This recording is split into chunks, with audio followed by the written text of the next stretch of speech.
अस्सलाम वालेकुम नाजरीन, आपके इल्म में है कि Tehreek Insaf grand opposition alliance बना रही है और उसमें मुख्तलिफ सियासी जमातों को दावत दी गई है। तहरीक इंसाफ की यह ख्वाहिश है कि मौलाना फजल रहमान साहब की जो जमात है वो भी ग्रैंड अपोजिशन अलायंस में शामिल हो जाए और इसका मतलब ये होगा कि मौलाना फजल रहमान साहब कप्तान से मिल गए, क्योंकि अगर कप्तान की रिहाई के लिए वो तहरीक में शामिल हो जाते हैं तो यकीनन ये कप्तान से मिलने के मुतरादिफ है और बहुत बड़ी डेवलपमेंट होगी।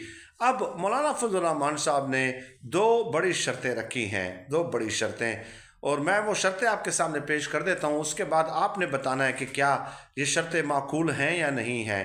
पहली बात तो ये कि मौलाना फजल रहमान साहब का ये ख्याल है, उनके जो मुतालबात से ये पता चलता है कि फ़र्ज़ किया मैं अगर उसमें शामिल हो जाता हूँ तो इस अपोजिशन अलायंस के सदर कौन होंगे। अभी तो महमूद खान अचकज़ई है ना, तो क्या उसके बाद भी वही सदर रहेंगे। और दूसरा ये कि फ़र्ज़ किया एक अपोजिशन अलायंस की जानिब से एक फ़ैसला सामने आ जाता है, फ़ैसला ये सामने आ जाता है कि 26वीं आईनी तरमीम है हम उसको नहीं मानते, उसके ख़िलाफ़ हम एहतजाजी तहरीक चला रहे हैं।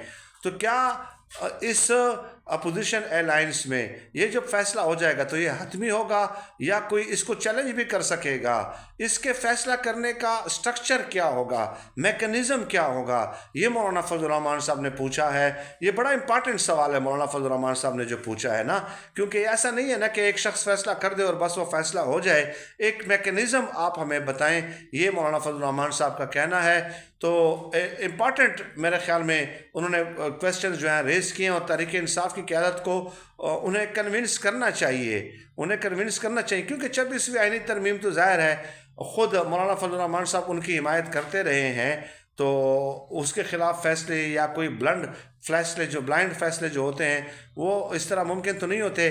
तहरीक इंसाफ की क़यादत जो है वो कोशिश कर रही है मौलाना फजल रहमान साहब को साथ सड़कों पे लाने की, और ईद के बाद जो है आप फ़ौरन सियासी जो एक्टिविटीज़ हैं वो तेज़ होते हुए आप देखेंगे और इस हुकूमत के लिए जो ज़मीन है वो इंतहाई गर्म होना शुरू हो जाएगी।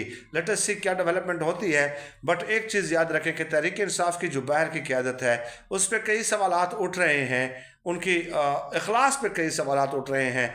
कल की एक वीडियो में मैं बता चुका हूँ कि कप्तान के कौन से दो बुज़दिल और निकम्मे खिलाड़ी जो हैं उनके नाम याद रखने चाहिए कि किस तरह वो मरियम नवाज़ के सहूलतकार बने हुए हैं। उनकी जो बैड गवर्नेंस है उनके हवाले से उनकी एक भी ट्वीट और एक भी आदाद व शुमार आज तक सामने नहीं आए हैं।